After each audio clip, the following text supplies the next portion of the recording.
देखो कल हम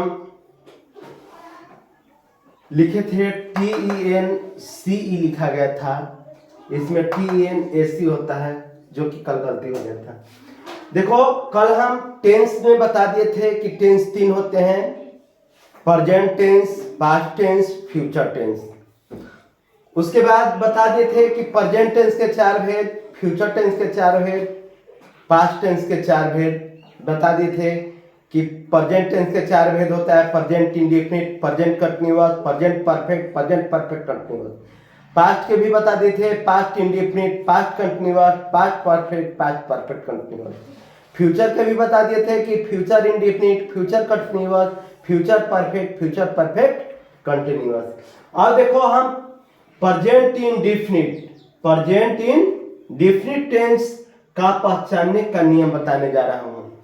मैं प्रेजेंट इंडेफिनिट टेंस के पहचानने का नियम, तो प्रेजेंट इंडेफिनिट के पहचानने का नियम है कि यह वाक्य कैसे समझेंगे कि यह प्रेजेंट इंडेफिनिट का है। इस वाक्य में रहेगा कि नियम रहता है कि जिस हिंदी वाक्य क्रिया के अंत में ता हूं, ती हूं, ती हूं, ते हैं लगा रहता है, तो वैसा वाक्य समझना चाहिए कि प्रेजेंट इंडेफिनिट का है। यानी क्रिया जैसे मतलब मान लो कि मैं रोटी खाता हूं, इसमें लिखा है कि मैं रोटी खाता हूं, तो इसमें करता हुआ मैं, रोटी जो हुआ वो हुआ कर्म, और खाता जो हुआ क्रिया। यानी खाना, रोना, पीना, हंसना, गाना, नाचना, खेलना, दौड़ना, ये जितना होगा वह सब क्रिया होगा, और काम करने वाला जो होता है वह कर्ता होता है, और क्रिया का जिस पर फल पड़ता है वह कर्म होता है।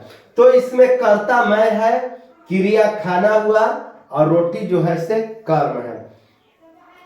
तो इसको बनाने का नियम देखो हम बताने जा रहे हैं कि मैं रोटी खाता हूं कैसे बनता है। तो बनाने का नियम है कि सबसे पहले क्या देते हैं, सब्जेक्ट यानी कर्ता। उसके बाद लिखते हैं वर्ब यानी क्रिया, वर्ब का मूल रूप लिखते हैं,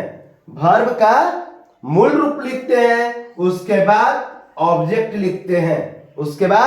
ऑब्जेक्ट लिखते हैं, यही 3 चीज से प्रेजेंट इंडेफिनिट के पहचानने बनाने का यही नियम है कि जिस हिंदी वाक्य क्रिया के अंत में ता है, ती है, ते है लगा रहता है, क्रिया यहां समझ देखना है कि जिस हिंदी वाक्य क्रिया के अंत में ता है, ती है, ते है लगा रहे, तो वह वाक्य प्रेजेंट इंडेफिनिट का होता है। बनाने का नियम में सबसे पहले सब्जेक्ट यानी मैं, तुम, यह, वह, राम, सीता, मोहन, जो रहेगा काम करने वाला उसको कहते हैं सब्जेक्ट। यानी सबसे पहले लिखेंगे सब्जेक्ट, उसके बाद वर्ब का मूल रूप देते हैं, उसके बाद ऑब्जेक्ट लिखते हैं। यही पहचानने और बनाने का नियम है।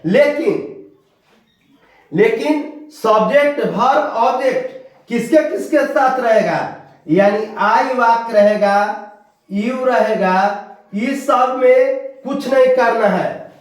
आई से सब्जेक्ट शुरू होगा या यू से शुरू होगा, उसके वर्ब में कुछ नहीं करना है। लेकिन जब यह कर्ता जैसे सी रहेगा, ही रहेगा, राम रहेगा, तो ये सब में वर्ब में एस या ईएस लगेगा, या ईएस लगेगा थर्ड पर्सन के।